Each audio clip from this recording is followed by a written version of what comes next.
শুরু করেছি মহান আল্লাহর নামে, যিনি পরম করুণাময় এবং অত্যন্ত দয়ালু।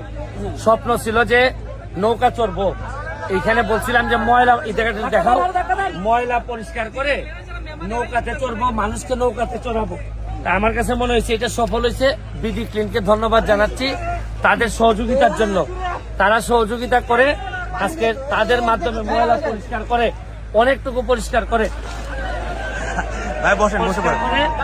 আমরা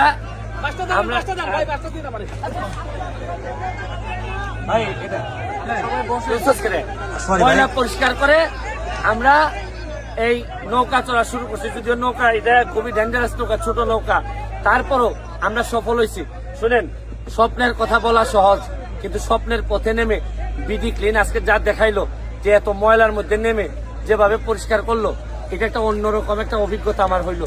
যে অন্যের ময়লা কিভাবে মানুষ নিজের মনে করে পরিষ্কার করতে পারে, এটা অন্যরকম একটা ধারণা পাইলাম আজকে। আমি আপনাদের সবাইকে বলবো যে স্বপ্নের কথা না বলে স্বপ্নের বাস্তবায়নের পথে আসেন, তখনই একদিন সোনার বাংলা আপনি বানাইতে পারবেন। আজকে দেখেন কত মানুষ এই জায়গায় সবাই দেখতে আসছে, তাদের ময়লা কিন্তু বাইরের মানুষ চাইছে পরিষ্কার করে দিয়ে গেল। আপনি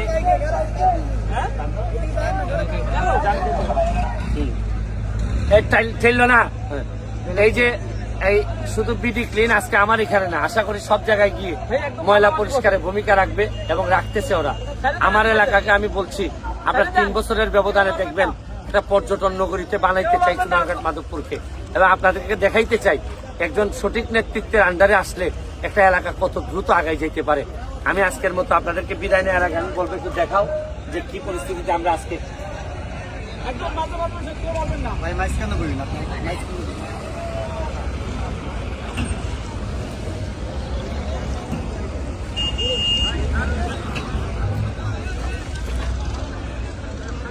সুমন ভাই, আপনি কি ভেবেছিলেন এই মরাগাঙে আপনি নদীতে আবারও উঠবেন?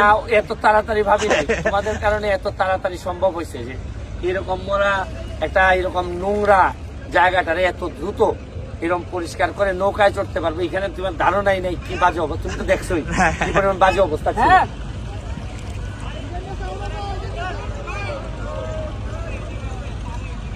এমপি বানাইছেন 60 দিন হয়েছে,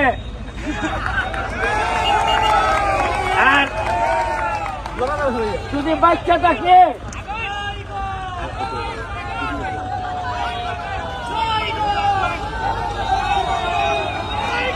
যাবে না।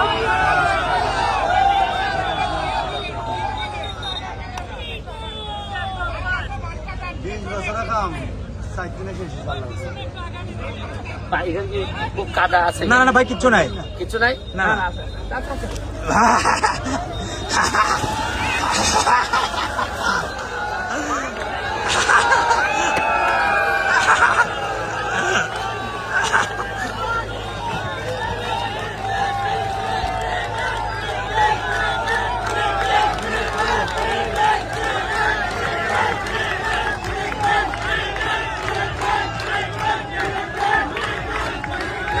Good.